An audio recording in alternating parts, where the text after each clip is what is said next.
The Family Theater, starring Loretta Young and Don Ameche, with Jimmy Stewart as your host.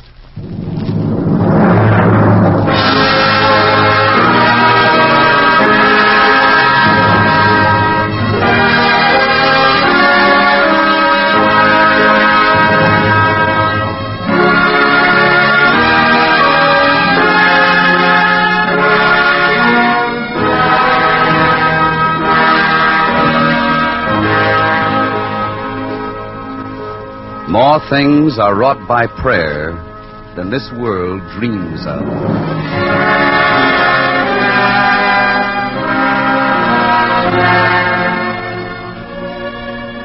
Good evening. This is Jimmy Stewart. Tonight, the Family Theater stars Loretta Young and Don Ameche. You know, since this is our first program, maybe we ought to have a dedication.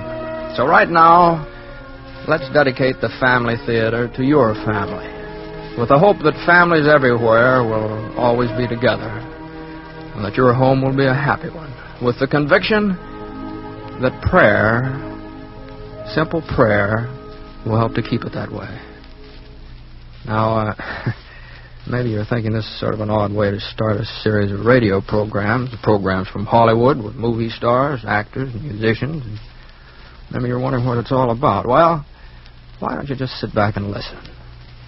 Listen to the music of Meredith Willson's orchestra and listen to our story.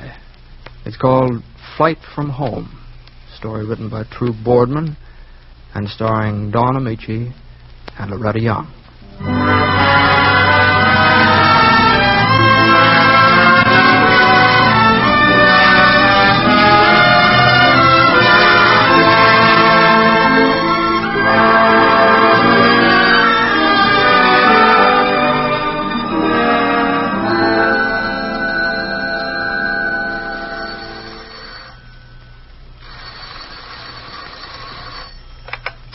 Hello? Mary? Oh, yes, Nora. We're just leaving. We'll be there in less than half an hour to take you to the train. All right, I'm all ready. Still packing? No, as a matter of fact, I'm writing a letter. Oh? But I'll be ready when you get here. All right. Goodbye, Nora. Dear Jim, I don't pretend even to myself that this letter can make any difference. What we said last night before you left was final and definite, I know that. Within an hour, Nora and Charlie are coming to drive me to the train that will take me home to Cleveland. Home. It's funny that after 6 years I should suddenly be thinking again of Cleveland as home. But what does one do while one waits those last minutes before she says goodbye to a lifetime? I don't know. I only know I feel impelled to put it down in black and white. Perhaps then the separate pieces will make some pattern that has sense and order. Perhaps seeing it like that will help me, and you, if you ever read this letter, to somehow understand it all. As I say, I don't know, but I have to try. I'm sitting now by the front window that faces over the river. The day is perfect, and you can see all the way to the hills across the valley. And as I look out now, one object holds my eyes and my thoughts. It's something you built for me, Jim, with your own hands, and showed me so proudly the day we arrived here from our honeymoon. The day that was really the beginning. Okay, Mrs. Matthews, your mansion awaits. All out? Oh, Jim, this is the Star Island place. Oh, you don't tell me. Oh, but Jim, we agreed on that little house near the university, the place on Elm Street. That shack for the wife of a man who in 2 years will be head of the university research lab? Oh, couldn't think of it. Oh. Come on. Oh, but, darling, we agreed. We talked it all over and decided. And remember? I decided you should have a place worthy of you. Mary, wait. Before we go inside, there's something here in the garden you didn't see before. What is it? Come on. In here. Well? Oh, Jim. Oh, darling, it's... You see, the house was already built and furnished, and I wanted the place to have something I had made myself. Oh, just for you. Oh, darling. And what better for a girl I couldn't even get to see for the first 3 months I knew her unless I went to church 4 times a week. You? I went to church to see you. What do you mean? Your mother told me you practically lived down at that church before you ever saw Jim Matthews. Oh, Jim, if I didn't already love you more than any man deserves, this shrine you built for me would... Oh, Jim, I'm so happy I'm scared. Hey, now, take it easy. You know where I got the idea for the shrine? That trip I took around the world. On an island in the Indies I visited. Each family has its own shrine outside the house. They do? Uh-huh. Guarantees every newly married couple fair weather, good crops, and at least 14 children. 14? Well, 13. Oh, all right. Come on, let's go inside the house. Darling. Huh? Before we go in, could we dedicate our shrine? Oh, it has been. The moment it was finished. By a fella I know. Oh. And what did this fellow say? Oh, he said something like, thanks, Lord, for what I know is going to be a fine marriage. Thanks for Mary understanding about my work and taking the job at the lab here because it means more freedom and authority, even though I could earn more money for it somewhere else. Thanks for this house. And above all, may it be blessed with children. And may every one of them look like their mother. Oh. That was all. You have anything to add? Yes, just one thing. What? Thanks, dear Lord, for Jim. And help me to be the wife that he deserves. And if it be your will, let there be children, all just like their father. Amen. All right, darling. Let's go inside.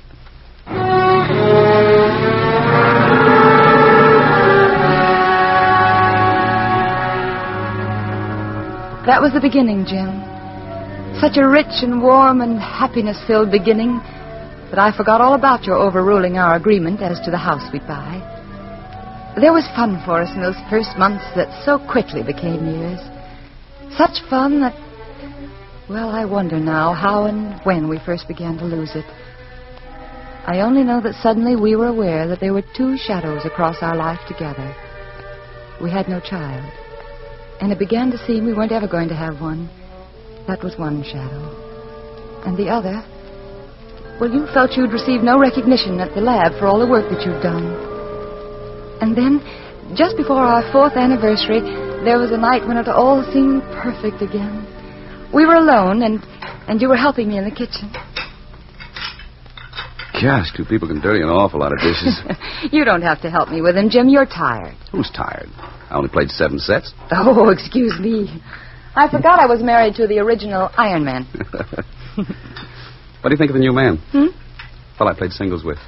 Oh, Mr. Michaels? Why, he's all right. What? He's the old man's new pet. Former student of his. So some people think the old man might decide to make him director of the research lab when Professor Kenny retires this fall. Oh, Jim, he couldn't. You've worked hard for that directorship. You deserve it. Don't worry, the old man knows that. In fact, he said something about it this afternoon. Oh. Looks good. Jim? Jim, what would you do if Michaels did get that appointment over your head? Nothing. Just blow the roof off the lab and the old man, that's all. Yeah, and I'd help you. Jim, by the way, I went to see Dr. Peters this morning. Why? Oh, nothing important. Just to make sure whether or not we were going to have a baby. We are. Hand me the platter there. Here. Where's this young Michaels from, Jim? Pittsburgh. How soon? December, maybe January. You know, he's quite handsome. Yeah. Doc say you're all right? Perfect. Swell. You know, it's funny. People make such a to-do over this baby business. In the movies, the girl always has moonlight, soft music when she tells her husband he's supposed to faint or something. No, that's when he's born. Here's the platter, and be careful. But take us. We're washing dishes. As a matter of fact, just conversation. Nobody excited, nobody nervous, nobody... Look out! Oh, Mary. Mary, darling. Jim, I'm so happy. Jim, this time it's really true. Oh, thank heaven, it's really true.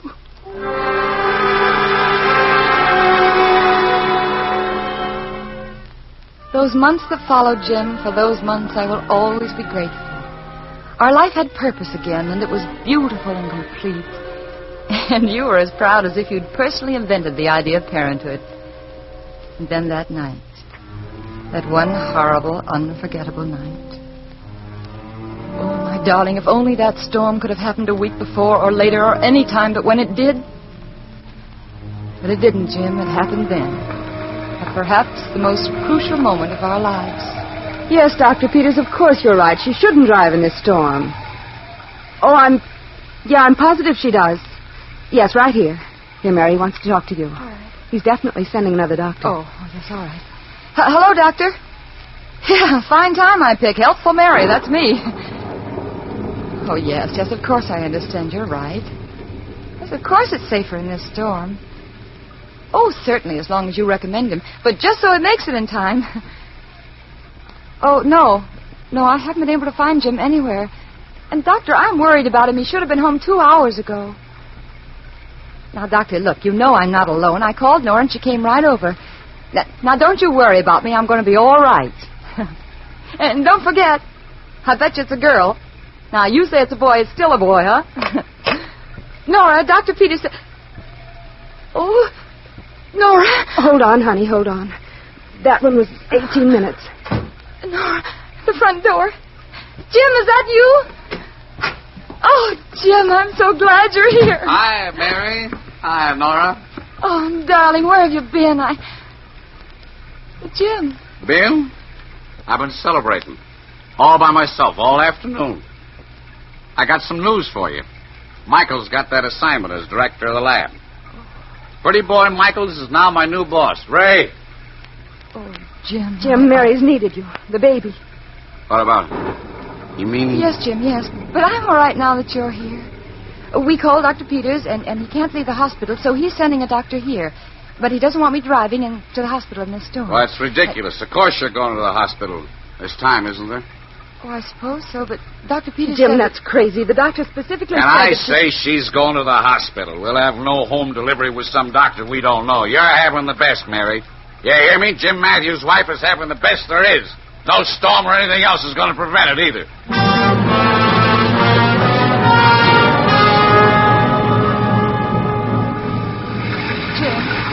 Jim, please slow down. I'm sure we'll get there in time. And I'm all right, dear. But please, take it easy. I know what I'm doing. Jim, are you sure I shouldn't drive? I can, you know. Don't be ridiculous. I'm terribly sorry about the appointment, dear. You should have had it. Jim, please slow down. Oh, be quiet, Mary. I had a few drinks, sure. What of it? Stop sounding as though I'm... Jim, look out!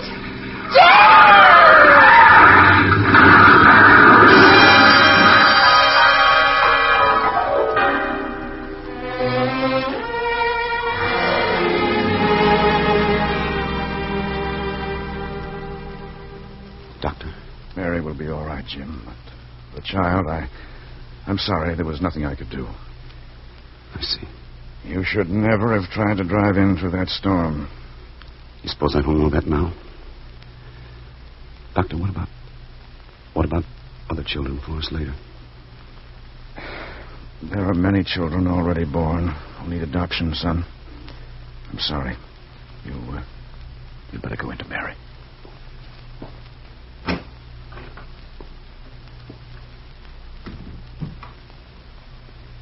Mary. Jim.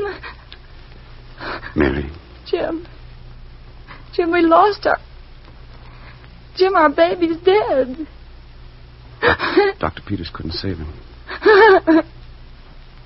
You must know this. Except for the accident, you both would have been all right. Oh. Except for the accident. Oh, Jim. Jim, listen to me. I'll let you rest now.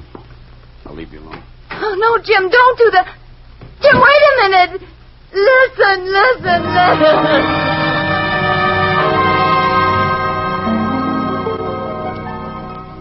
But you didn't wait and you didn't listen. Then, or in the many times in the weeks and months to come when I tried to talk to you about that night.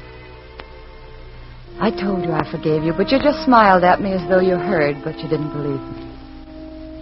So our marriage went on. But actually it wasn't any marriage at all. We were two people who lived in a single house 1,000 miles apart. We both changed, Jim. I'm afraid I grew a little bitter in my unhappiness, and you... Well, other people, too, began to worry about you.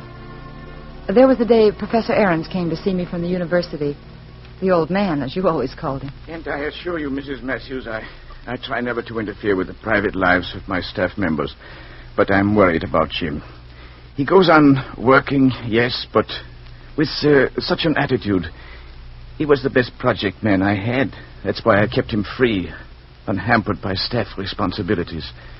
But lately, well, I've tried to talk to him, and his only response is he'll resign if I'm not satisfied. Now, I don't want that, Mrs. Matthews. I want Jim. But I want the old Jim, not a man who brings his mind to the laboratory and whose heart is left somewhere else.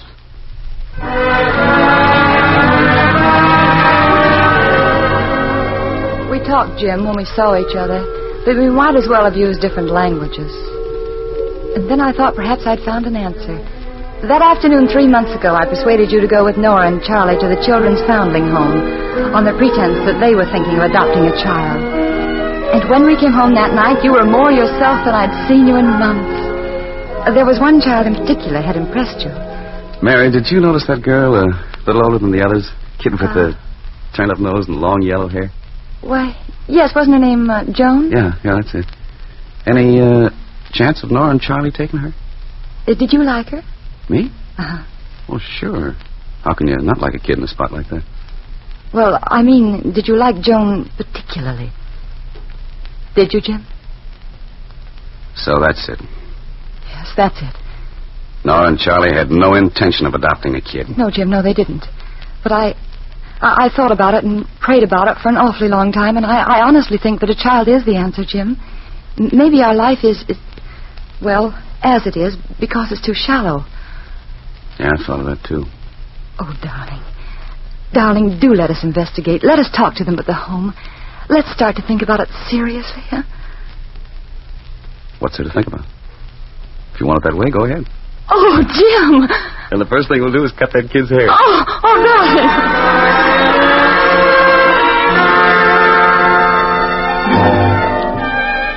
3 months. 3 months leading up to yesterday.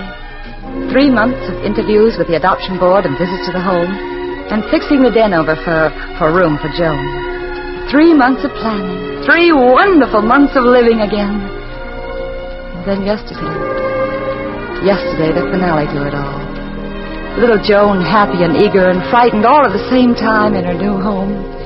And it's not that I'm exactly afraid, but I just never slept in a room by myself. Anyway, not since I remember. Well, I understand, Joan. And until you get used to it, I'll come in here each night and lie down with you until you're asleep. How's that? You can tell me stories, huh? That'll be fine, Mother. Should I call you Mother or Mary? Oh, whichever you wish. It'll just work out, you'll see. And what about... Jim? Oh, we'll talk to him about that, shall we? Where is he? You said we should expect him at 3 o'clock. It's almost 5. Well, maybe his train's late. You know, he's been on a trip. Are you sure he'll be glad to see me? Oh, Joan. Jim and I talked you over for a long time. He'll be glad. Why did you take me instead of one of the teensy kids? Most folks who came to the home took the little babies.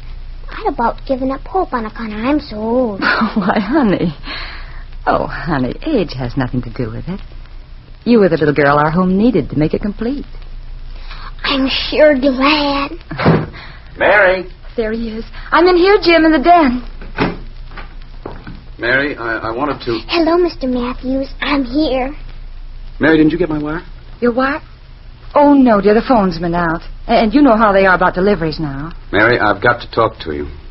Jim, Mother, do you want me to go outside for a little while? Yes, honey, do you mind? We'll be out in a few minutes. All right.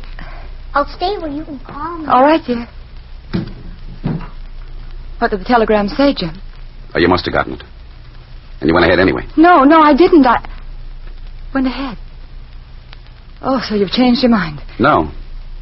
I made it up. I had time to think during this trip. And I decided once and for all. I'm late now because I stopped at the lab. I've resigned. I'm leaving here, Mary. Here. It's a deed to the house and a power of attorney if you want to sell it before the final arrangements are worked out. I left most of the money in the joint account. Here's the book. You seem to have thought of everything. I'm sorry about little Joan. But perhaps you'll keep her yourself. Why, you know that isn't possible. They wouldn't let me. This adoption idea was crazy for us, and you know it. More is wrong with our marriage than not having a child in the house. What's wrong is wrong with me. Well, Jim, if you know that, why don't you do something about it? Your trouble is, Mary, that you're still in love with a dream. And it was a dream. I'm what I am now. So let me go. All right, Jim, all right. Go on, run. Go on and keep on running for the rest of your life, from me and from your job and from yourself. Oh, Jim. Jim, if I could only make you see things the way... You think I don't? You want the whole truth, Mary? We've never faced that, have we? Well, we will now. 2 years ago, I killed our baby. Jim, that's not... I killed our baby and made it certain that we'd never have another one. Oh. Try living with that in the back of your mind, Mary. Take it to work with you day after day. See it there in the eyes of your wife every time you look at her. That isn't true. Try lying in bed night after night, reliving that crash 1,000 times. You there in the street and in the rain. Not even crying in your pain. Just saying over and over to me, it's all right, Jim. I'll be all right. And the baby will live. The baby didn't live. Oh, Jim. Jim, why can't it be simple? Why can't I just put my arms around you and say I love you, dear, and I'll always love you, and that'll be all the answer? But it isn't. Our only chance is for me to try to make you see it all as I do, Jim. No, Mary, I'm going. Now, Jim, listen to me. Listen, please. Jim, what happened that night 2 years ago was an accident. A single accident for which no one is responsible. It won't do, Mary. We were on that road for one reason. The selfish pride of the man you call your husband. Pride that wouldn't let him have his child born here at home when he could be important by rushing you to the hospital. The same pride that even at the start of our marriage made me buy a bigger and better house than the one we'd agreed on together. The same pride that couldn't take the blow of Michael's being named director and sent me to a bar to get drunk when you needed me more than ever before in our life together. Jim, if these things are true, or if you feel they are, what answer is it now to run away? Why don't you face them, Jim, and accept them? Face them in honesty and humility and stop running away, darling. Oh, Jim, remember that poem you used to read to me? You said it was your favorite, The Hound of Heaven, remember? Remember it, Jim? I've led him down the nights and down the days. Remember? Jim. I fled him down the nights and down the days. I fled him down the arches of the years. I fled him down the labyrinthine ways of my own mind. And in the mist of tears, I hid from him. Why, you're that man, Jim.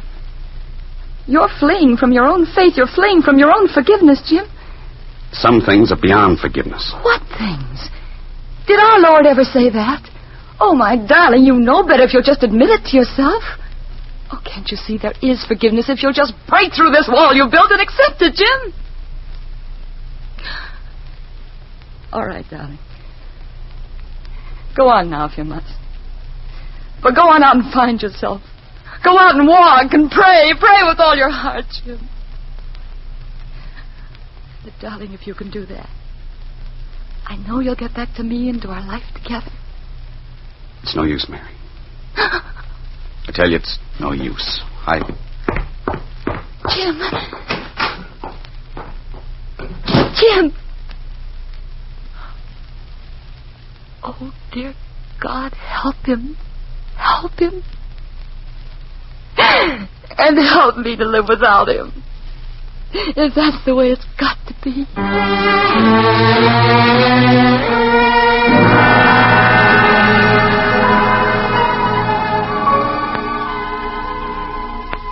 So it ended, Jim.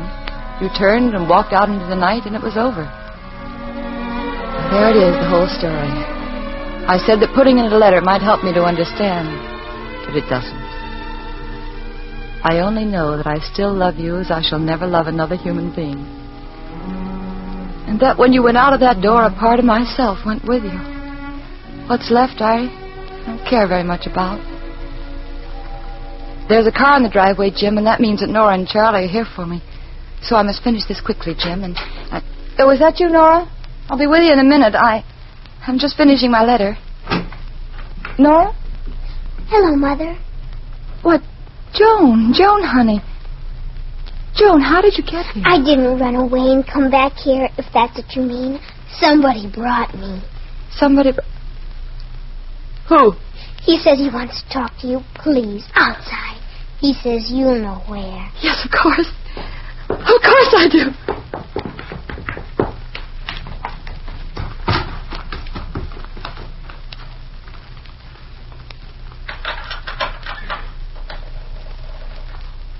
Hello, Mary. Hello, Jim. I got as far as the train last night. But I kept hearing those words. I started walking. I must have walked all night. But you were right. I fled him down the nights and down the days. And all of a sudden, there was no place I could go. Once the walls I built were down... Oh, darling, welcome home. I am home, Mary. Oh. Really home. I know. I know, Jim. And, Jim, I'm going to help you all I can. And I'll need your help. Oh. I asked for my job back this morning as Michael's assistant. Oh. Oh, I know you won't be sorry, Jim. I know you won't. I see a lot of things I wouldn't face before. The work I can do is a lot more important than whatever title they want to give me. Our child is dead. I can't change that. But there are lots of kids, like Joan, who could use the love we have to give. Oh, darling, you do see. Mother. Oh, yes, Joan. Come on in, honey. Oh, can I? I mean, may I? Of course you may. This is our family shrine, Joan. And after all, you're part of the family now. A very important part.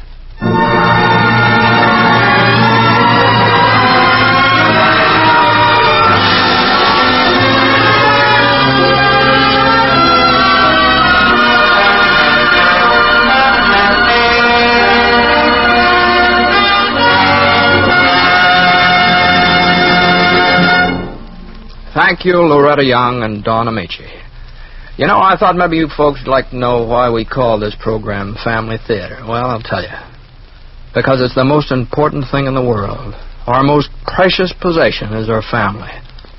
We all want our family to be happy, sure, but, well, sometimes going gets pretty tough. Sickness, bills, accidents, which make it almost too much for a man and his wife to handle. You ever feel that way? You know, you don't know where to turn for help. And because you're upset and worried, you get irritable and wango. The whole family seems to sort of fall apart, and you're positive there's nothing you can do to prevent it. But just stop and think a minute. Maybe you're overlooking something. Maybe there's a way you can get help. The most powerful help a man could ask for. But you've got to ask for it. And how do you ask for it? Well, you just pray. Yes, you ask Almighty God for His help.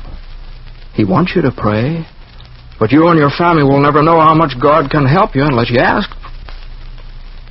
Deep down in your heart, you know He'll help you.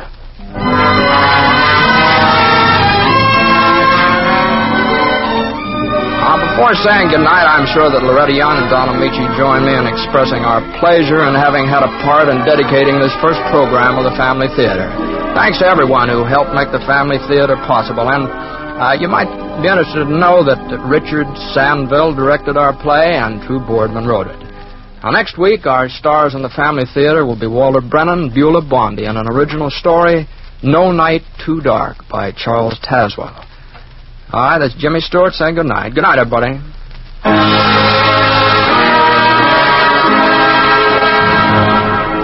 This is the Mutual Broadcasting System.